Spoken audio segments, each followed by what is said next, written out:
Vamos a iniciar esta presentación que se llama Ciencia y Budismo ante la crisis sistemática global, buscando una nueva narrativa. Va a estar presentada por el doctor Jordi Solé, doctor en física aplicada, profesor de la Universidad de Barcelona, experto, revisor del panel internacional sobre el cambio climático e investigador principal del proyecto europeo MEDEAS sobre la transición energética en Europa. De paso, también quería recordar que Jordi es el autor del texto y, bueno, la voz del video que pusimos al principio de las jornadas, El planeta en el que vivimos. Estamos muy agradecidos por eso, Jordi. Y bueno, damos comienzo a tu presentación. Muchísimas gracias, Catón. Muchísimas gracias por invitarme a las jornadas y tener la oportunidad y el honor de poder presentar algunas ideas respecto a estos temas tan importantes. Voy a compartir la presentación. Pues bueno, sin más dilación voy a empezar esta pequeña presentación bueno, y espero que sea interesante y que dé lugar a preguntas y a posteriores para poder debatir un poquito sobre el tema.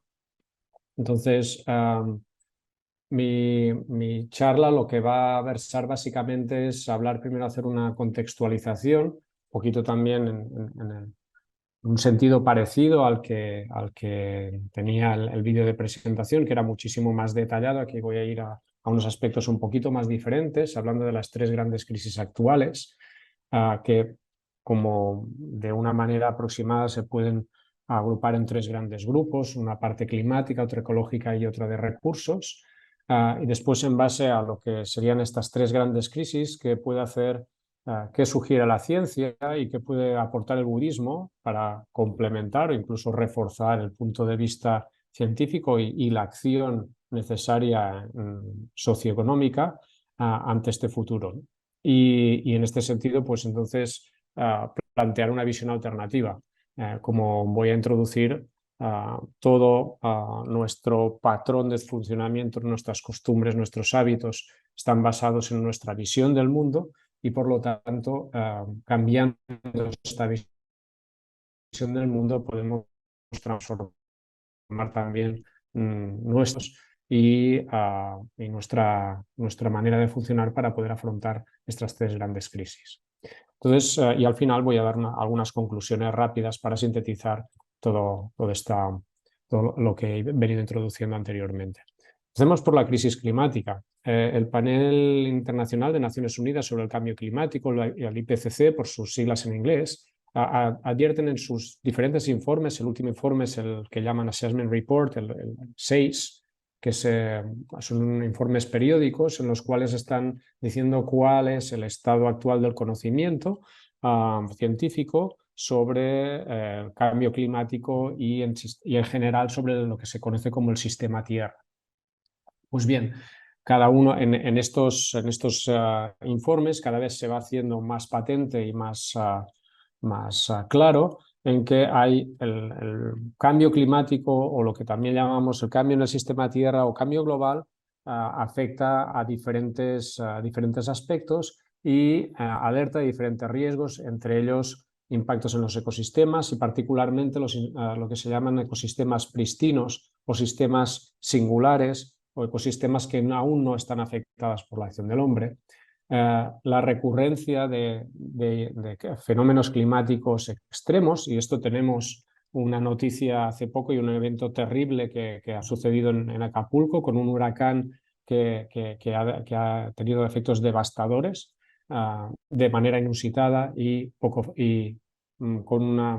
una fuerza y con un comportamiento que es anómalo respecto a al comportamiento de huracanes en esta zona, con lo cual viene a reforzar esta parte de fenómenos climáticos extremos.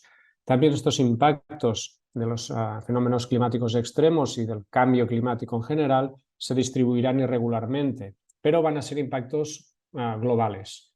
Y esto va a afectar a la producción de alimentos, a los recursos hídricos, a la biodiversidad, etc.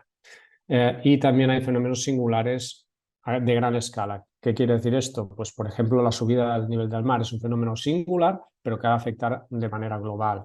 O el deshielo ártico y antártico, o lo que pasa en los ecosistemas de corales, de las grandes barreras de coral.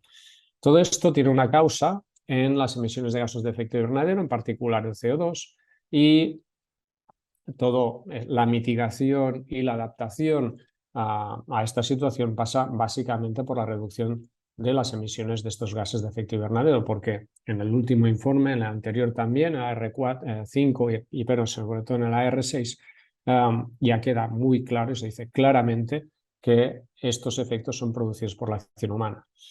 Por lo tanto, lo que nos tenemos que plantear es una transición a una nueva socioeconomía que no dependa de los combustibles fósiles, de la quema de combustibles fósiles, del uso de combustibles fósiles para subproductos como plásticos, etcétera, fertilizantes, pesticidas, etcétera, para hacer frente a este cambio global. Pero esto plantea importantes interrogantes y soluciones complejas. Para ver la magnitud de lo que significa, esto es una gráfica de cómo eran las concentraciones de CO2 en la atmósfera desde la situación anterior, hace unos 10 años, hasta 45.000 años atrás. Vemos los puntos azules son un periodo glacial, es decir, es el periodo glacial de la Tierra. La curva con punto roja sería cuando comienza el Holoceno, el periodo actual interglacial, y la parte más picuda y más la línea continua en verde sería ya datos a partir de la revolución industrial, y la línea roja ya son datos de las últimas 2 décadas. Tengo que decir que aquí la concentración está en 360, actualmente hemos superado los 400 partes por millón, con lo cual esto aún es más grave. Es decir, aún tenemos un comportamiento más acelerado, un cambio más brusco y con una concentración más alta de gases de efecto invernadero. Si vamos a la parte de lo que serían la que podemos clasificar como crisis ecológica, hay un trabajo publicado ya hace más de 10 años, 11 años, que era un trabajo de revisión en el cual se explicaba, se alertaba que este gráfico de aquí representa claro, serían los ecosistemas que no han sido afectados por la acción humana. Dentro del círculo tenemos los años 1700 hasta 2025, 2045, y en la parte de verde más oscuro sería el porcentaje de ecosistemas solo terrestres que muestran cambios irreversibles. Quiere decir que aunque dejemos de afectar estos ecosistemas, no volverán nunca a su estado original. Pues bien, este trabajo lo que ya alertaba era que tan cerca como 2045, en cuanto más de la mitad de los ecosistemas del planeta pasen este estado de transición irreversible, todos los ecosistemas del planeta van a ir a un estado totalmente diferente, que no conocemos, de forma rápida y hacia una situación que, por lo tanto, puede provocar muchos problemas a la humanidad. Más recientemente hay otros trabajos también publicados en revistas importantes que lo que alertan también es que estos cambios en los ecosistemas ya están afectando incluso a nivel de genética y a las personas. También hay otros trabajos que lo que están remarcando también es que, contrariamente a lo que podríamos pensar intuitivamente, es decir, que aquellos ecosistemas más grandes son más resilientes, es decir, son menos susceptibles a estas perturbaciones climáticas o acción humana, pues esto no es cierto, porque se ha visto que estos cambios de estado ocurren en los ecosistemas grandes mucho más rápido que en los ecosistemas más pequeños, con lo cual esta resiliencia también se ve cuestionada. Y otros trabajos, por ejemplo, este más cercano, del 2020, que nos dicen que lo que se había previsto anteriormente de cambios en los ecosistemas éramos muy conservadores y por lo tanto esto se tiene que reestimar porque estos cambios van a ser más abruptos. ¿Esto qué consecuencias tiene? Pues en general, como primer punto, aún hay hambre en el mundo, pero lo que nos plantea es ante un escenario en el que hay una futura incapacidad de reducir el hambre en el mundo precisamente porque estos cambios en los ecosistemas van a afectar a la producción de comida. También un incremento en el consumo de energía en la agricultura, debido al tipo de agricultura que practicamos a nivel global. Va a haber problemas en la degradación del suelo cultivable. Se está perdiendo a nivel global cada año hectáreas de suelo cultivable debido a las prácticas de agricultura industrial. También se observan cambios en la población de insectos polinizadores, que estos son esenciales precisamente para la producción agrícola. También estamos degradando y agotando los acuíferos y, por lo tanto, esto con contaminación del agua dulce, y esto también tiene un efecto importante en cuanto a cómo estos contaminantes van afectando los diferentes niveles de la cadena trófica hasta llegar a los humanos. Y debido directamente al incremento de eventos extremos y el incremento de temperatura, se espera un descenso entre un 20 y un 40% de la producción de grano a nivel mundial. Y esto asociado a una población, según Naciones Unidas, que va a seguir creciendo a nivel mundial. Por lo tanto, aquí tenemos un problema no solo de una futura incapacidad de reducir el hambre en el mundo, sino una futura incapacidad de dejar que haya una reducción, es decir, vamos a tener problemas para parar el incremento de población que no pueda alimentarse. Cuando hablamos de estas dos crisis y cuando se habla de clima, no se tiene en cuenta una variable que muchas veces pasa desapercibida, que es que precisamente toda nuestra sociedad se basa en el consumo de combustibles fósiles, carbón, petróleo, gas natural principalmente. Pues bien, la Agencia Internacional de la Energía viene alertando. La Agencia Internacional de la Energía es un organismo de la OCDE, por lo tanto, nada sospechosa de ser activista contra los grandes intereses energéticos, más bien al contrario.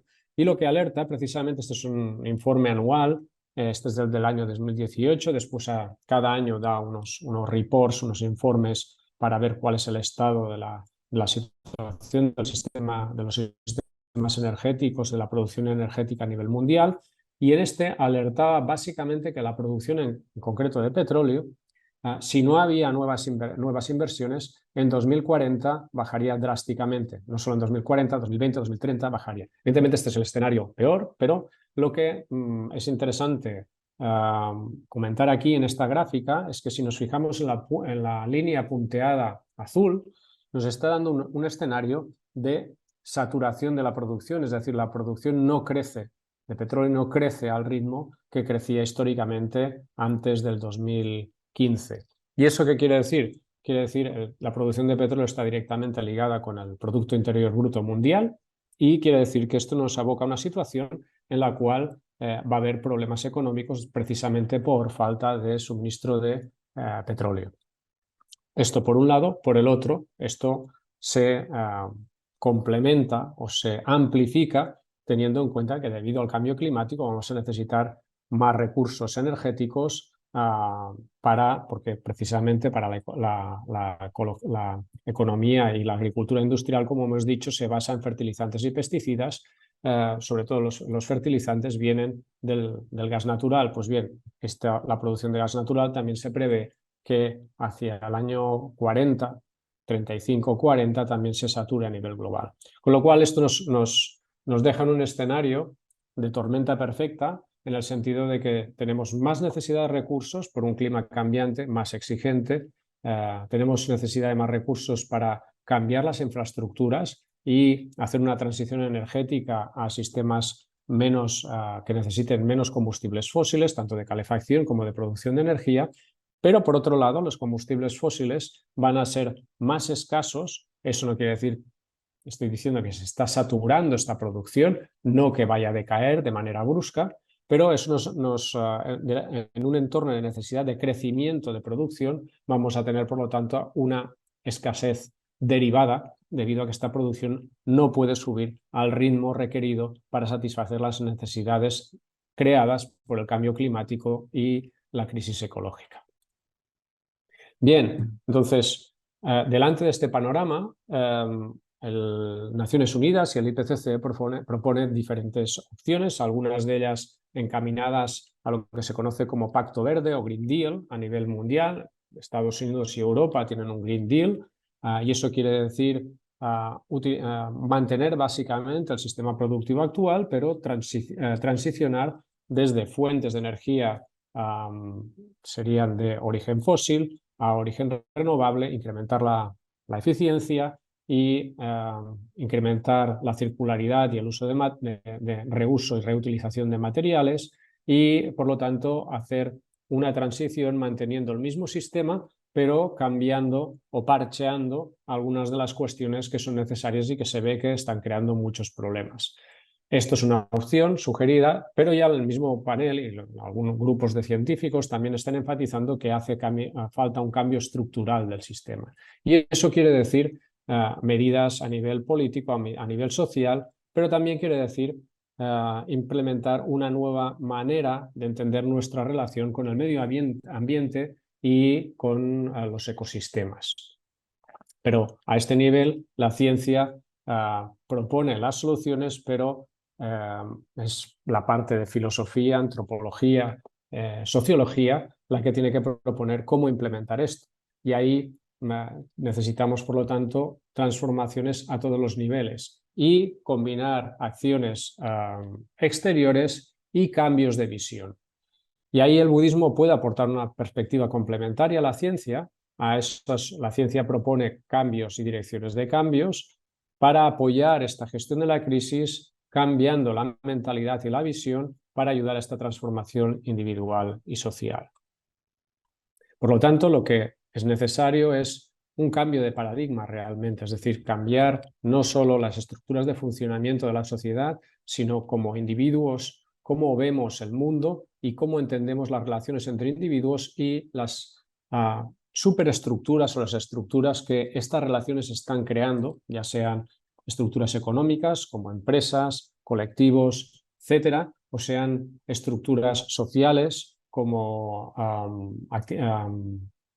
sociedades culturales o eventos culturales, cómo entendemos nuestra relación como humanos, y esto y con los ecosistemas y los otros seres vivos, y por lo tanto tenemos que hacer esta transición para evitar un desastre colectivo. Y este desastre es fundamental, no solo adaptarnos, sino adaptarnos a sus consecuencias que ya estamos sufriendo y vamos a seguir sufriendo aunque hiciésemos esta transición de manera rápida y eficiente. Por lo tanto, necesitamos un cambio sin precedentes, un cambio que no se ha dado de manera proactiva en la historia de la humanidad, estos cambios a gran escala y a nivel global. Por lo tanto, son cambios enormes que necesitamos hacer a tres niveles: a nivel colectivo, a nivel individual, y para hacer este cambio a nivel individual y nivel colectivo necesitamos cambios internos en nuestra manera de ver el mundo, en nuestra manera de entendernos a nosotros mismos y de cómo vemos y cómo gestionamos nuestras propias emociones, sentimientos y percepciones de lo que nos rodea y de quienes nos rodean. La pirámide invertida del cambio, para una visión convencional, no budista, descansaría básicamente en el individuo. El individuo crea relaciones entre individuos que moldean la sociedad. Esta sociedad actúa sobre el ecosistema y el ecosistema y la sociedad se relacionan con el medio ambiente.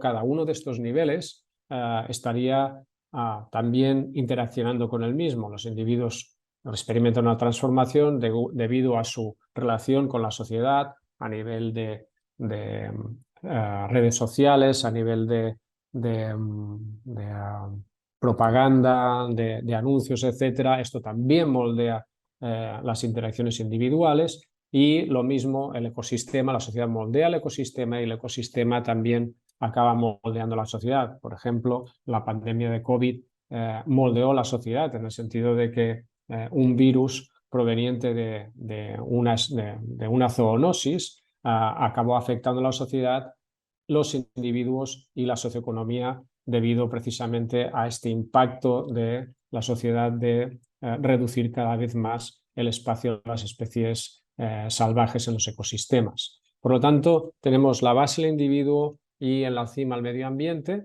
pero esta parte individual interna del individuo queda sin respuesta en este sistema. Por lo tanto, basados ya en una visión más centrada en el Dharma, sería interesante considerar como el centro de todas estas relaciones la visión, podríamos decir incluso la cosmovisión. ¿Qué visión tenemos de no solo los individuos, sino del medio ambiente y de las relaciones que tenemos del medio ambiente o en general con el sistema Tierra? Por lo tanto, aquí esta visión transformaría al individuo, las relaciones individuales transformarían la sociedad, esta sociedad tendría otra relación debido a la visión del ecosistema y de ser partes integrantes del ecosistema, transformaría esta relación con el ecosistema y por ende también se transformaría el medio ambiente, la relación con el medio ambiente. Hasta aquí la parte teórica, pero ahí esto hace falta bajarlo a una parte más concreta, más específica, porque hemos visto los dos sistemas, sistema basado en individuo, individualismo, competencia, etcétera, egoísmo en el sistema actual, el fomento del consumo del individuo y una pérdida de peso importante en la parte, digamos, más social, es decir, centrar más en una sociedad como conjunto de individuos que una sociedad como una integración de individuos entre ellos. Entonces, este cambio de visión apuntaría más a una visión más integrada de individuos, sociedad y ecosistema junto con el medio ambiente que los contiene. Pero ¿cuáles son los problemas, los pilares básicos sobre los que descansa esta visión, la visión actual, esa visión que pone al individuo en el centro? Este paradigma socioeconómico actual se basa en una visión distorsionada del mundo. Básicamente, los humanos somos antropocéntricos y nos pensamos y vemos como una parte separada de la naturaleza, pero no solo separada de la naturaleza, sino como una parte que, debido a la tecnología y también a la ciencia, domina esta naturaleza, la transforma a su voluntad y no tiene que asumir las consecuencias de esta transformación. Entonces, esto precisamente deriva en una visión actual que se sostiene en tres grandes pilares, porque pensamos implícitamente en esta visión y este paradigma sociocultural que no hay consecuencias y por lo tanto el individualismo es la razón de ser, el materialismo y la satisfacción del individuo y sus necesidades materiales es lo único que tiene sentido y esto no va a tener nunca un límite porque hay un progreso debido a la tecnología. Y en eso nos basamos en una visión sesgada de lo que ha hecho la tecnología en cuanto a mejora del nivel de vida del norte global, sin tener en cuenta que esto ha ido degradando un sur global que no queremos tener en cuenta. Pero estos tres pilares, individualismo, cosificación o materialismo y determinismo de progreso, producen precisamente desajustes. Desajustes que van a este incremento de la necesidad material, produce estrés. Este incremento de la necesidad material está basado en un aparato de propaganda que lo que hace es fomentar la insatisfacción y este estrés e insatisfacción producen un estado de agitación permanente que nos lleva precisamente a que el estrés sea la enfermedad del primer mundo y que produce graves consecuencias después a la salud física, a la salud corporal. A partir de aquí el budismo es una visión, una filosofía, una manera de entender el mundo que nos aporta precisamente una visión diferente y unas estrategias para contrarrestar estos tres pilares. ¿Cuál sería una propuesta para contrarrestar estos grandes pilares? El nuevo paradigma tiene que compensar esta distorsión derivada de estos tres grandes pilares, atacándolos cada uno o compensándolos, o me gusta más hablar utilizar la palabra utilizando antídotos para cada uno de ellos. Por lo que respecta al individualismo y a las limitaciones que impone en cuanto que nos separa de la sociedad, ahí estaría la parte de contraponer o tener en cuenta el antídoto de la empatía, del altruismo, de la importancia de la cooperación. Para afrontar el materialismo y compensarlo, tener en cuenta una visión trascendente. Y esta visión trascendente quiere decir ir más allá y ahí tener un compromiso entre la visión científica y una visión más espiritual, que pasaría por la funcionalidad. Es decir, la materia en sí no es la base del funcionamiento, no solo de la física, sino de los ecosistemas, sino que son las funcionalidades y las relaciones. Y así, con este paso intermedio entre un punto de vista puramente materialista y otro totalmente espiritual, tenemos este paso intermedio que pasamos a una concepción no tan cosificadora ni tan sujeta a la objetividad, entre comillas, material, sino que ahí daríamos más importancia a las relaciones entre individuos, rompiendo por lo tanto el individualismo, y relaciones entre el individuo y los otros seres vivos y los ecosistemas. Y el tercer pilar se contrarresta con el mindfulness o la conciencia plena y ligándonos al presente, realmente viviendo el presente y reduciendo las expectativas futuras que solo acaban creando ansiedad. Esto se traduce en que este estrés se compensa con una práctica de paz y serenidad a través de la meditación. Es decir, tenemos la parte de esta visión más teórica, sería más conceptual, pero esto no sirve si solo se queda en la parte conceptual. Tenemos que llevarla a una parte experiencial. Y esta parte experiencial es mediante la reflexión y contemplación de estos tres antídotos a través de un estado meditativo. Pero, ¿cómo transitar a este paradigma? Pues precisamente rompiendo la autoidentificación individual e incluso colectiva. Estamos viendo que esta identificación en cuanto a países, etnias, está creando mucha agitación y mucha violencia, guerras actualmente. Y esto se puede afrontar desde el punto de vista de la interdependencia, que va a romper esta creencia de que el individuo por sí solo se basta y es suficiente para autosatisfacerse y mantenerse en un estado vital satisfactorio. También tener presente que esta funcionalidad nos aleja del materialismo y por tanto esta interdependencia se basa en interacciones y es también producto y nos ayuda a aceptar de manera más natural el cambio en todos los sentidos y también al mismo tiempo esto nos abre a la incertidumbre y nos acerca a este aspecto tan importante que es la impermanencia debida al cambio presente y futuro. Y eso nos ayuda otra vez a centrarnos en el momento actual y a reforzar este punto de consciencia plena del momento presente o mindfulness. Como barómetro, como termómetro de nuestro estado, podemos ir viendo cuál es el nivel de estrés, es decir, cómo vamos cambiando estos patrones, cómo vamos transitando de un paradigma a otro a nivel individual y colectivo, nos aportará un nivel más tranquilo por tener más aceptación, más tranquilidad y esto reducirá el estrés. Y además nos ayudará a ser más flexibles tanto mental como emocionalmente ante el cambio, que vemos que el cambio es una cuestión fundamental, es una cuestión, es una de las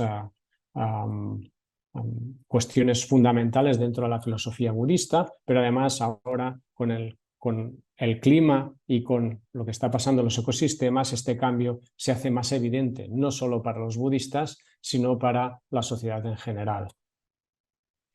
En particular, sugiero 3 contemplaciones. Una contemplación en la interdependencia, que sería, iríamos primero a una parte más reflexiva, intelectual, de ver los efectos de la competitividad a nivel personal y a nivel colectivo, cómo esta competitividad crea amigos y enemigos que van a fluctuar según los intereses volátiles de las condiciones que tengamos o de nuestra interacción también con otras personas. Y por lo tanto, esto nos genera una situación que va a llevarnos a problemas y a inseguridad si nos centramos solo en la competitividad puramente para entender un mundo más, una relación más satisfactoria. Por tanto, tenemos que abrirnos a escuchar y sentir el conjunto de sonidos, olores, colores y la percepción de que cada ser vivo está conectado con los demás. Si vamos al aspecto de la funcionalidad, ahí podemos reflexionar sobre la función que liga las interacciones que tenemos a nivel social, a nivel ecológico, etc. Y contemplamos cómo los sonidos nos llevan a entender diferentes funciones y acciones que existen entre los diferentes seres. Esto se puede hacer de manera muy evidente cuando estamos en un bosque. Y finalmente la impermanencia nos ayuda reflexionaremos a partir de la importancia que damos a alcanzar nuestras metas para conseguir satisfacción y la contrapondríamos a la paz que surge de sentirnos solo vivos o de simplemente percibir lo que nos rodea y intentar ver cómo la incertidumbre no solo nos vista desde un aspecto negativo nos aportaría inseguridad y angustia, pero visto desde un punto de vista de aceptación, nos aporta libertad. Finalmente, ya para concluir, nos enfrentamos a 3 grandes crisis: ambiental, ecológica y de recursos o energética. La visión y la filosofía budista complementa la ciencia para ayudar a este cambio necesario y todo nace del cambio interno individual, trabajando la serenidad interior, la trascendencia, la presencia y sobre todo la empatía. Para ayudar al gran reto colectivo actual. Y por lo tanto, reflexionar sobre estos aspectos y contemplar los antídotos a los 3 grandes pilares que sostienen la cosmovisión actual nos proporciona herramientas para este necesario cambio de visión. Muchas gracias.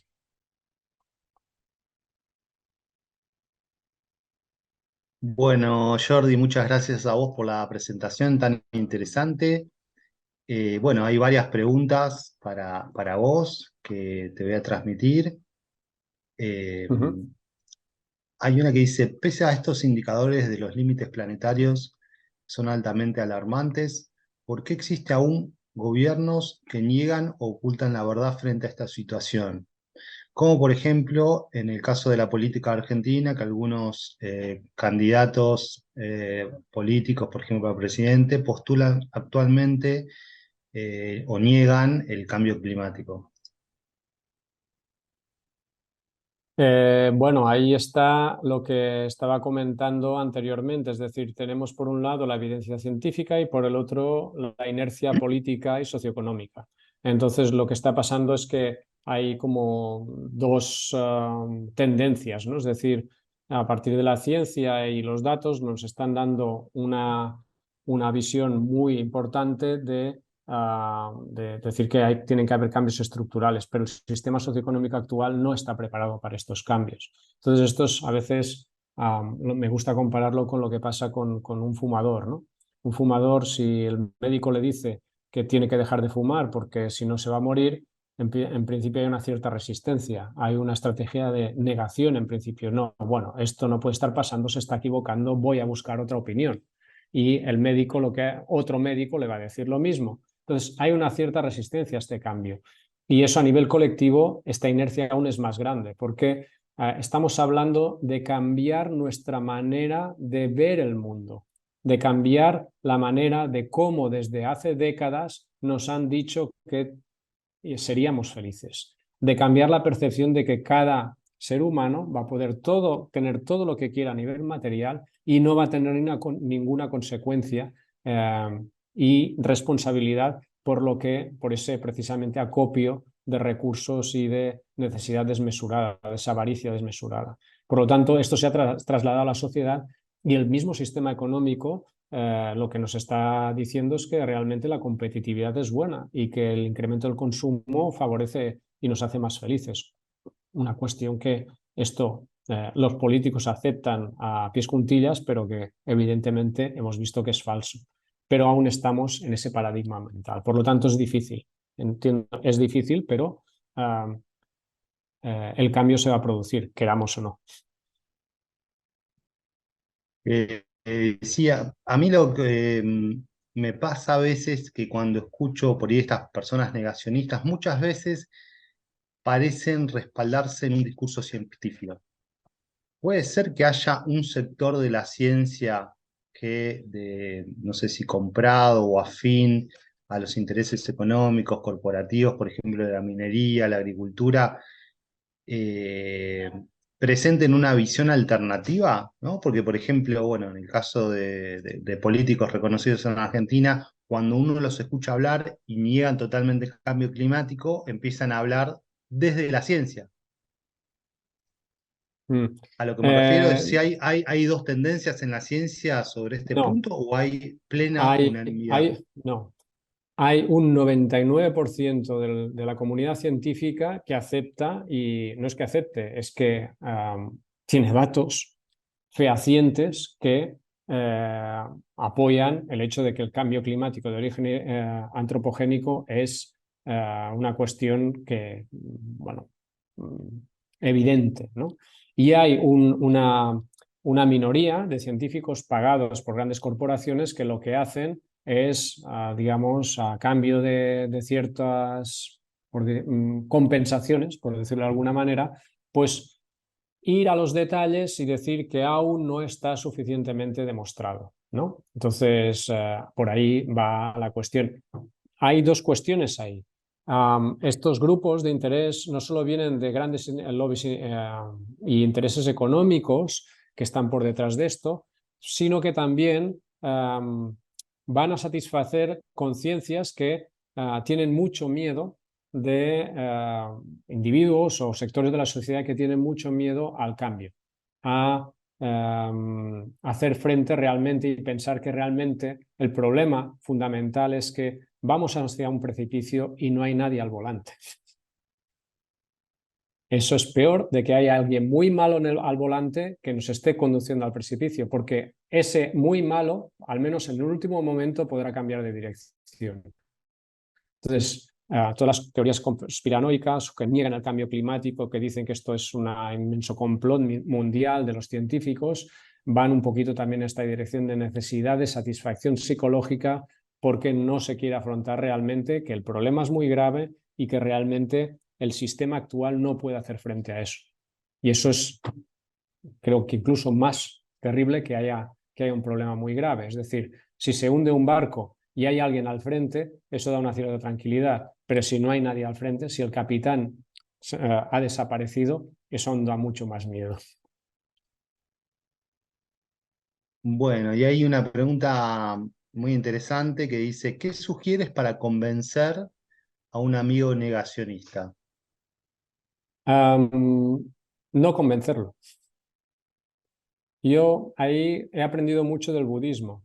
El budismo no es una filosofía ni una religión que sea, ¿cómo lo llaman?, de proselitismo, sino que yo intento practicar con el ejemplo. Entonces, ante un amigo negacionista no discuto, sencillamente yo hago mi vida y que él haga la suya, seguimos siendo amigos, pero mi vida que hable por mí mismo, que hable por él. Es decir, ¿qué hago yo para hacer frente al cambio climático? ¿Qué patrones estoy cambiando? Entonces, si él quiere convencerse, se convencerá y si no, por mucho que yo le diga, se va a poner a la defensiva. Entonces, yo creo que la cuestión no es convencer, sino que nosotros hagamos cambios de patrones y hagamos lo que podamos a nuestra esfera individual y con los que sí son conscientes de este problema, pues vayamos creando sinergias y creemos estrategias para para que esto avance socialmente, los cambios avancen socialmente.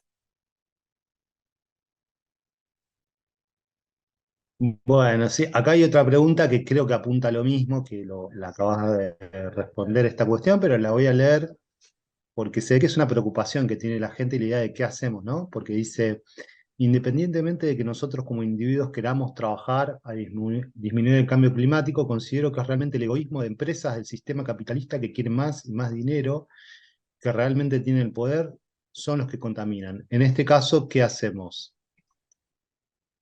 Nosotros tenemos un gran, y no somos conscientes de ello, pero las empresas sí que son conscientes de ello y por eso tienen todas las propagandas de los aparatos de marketing.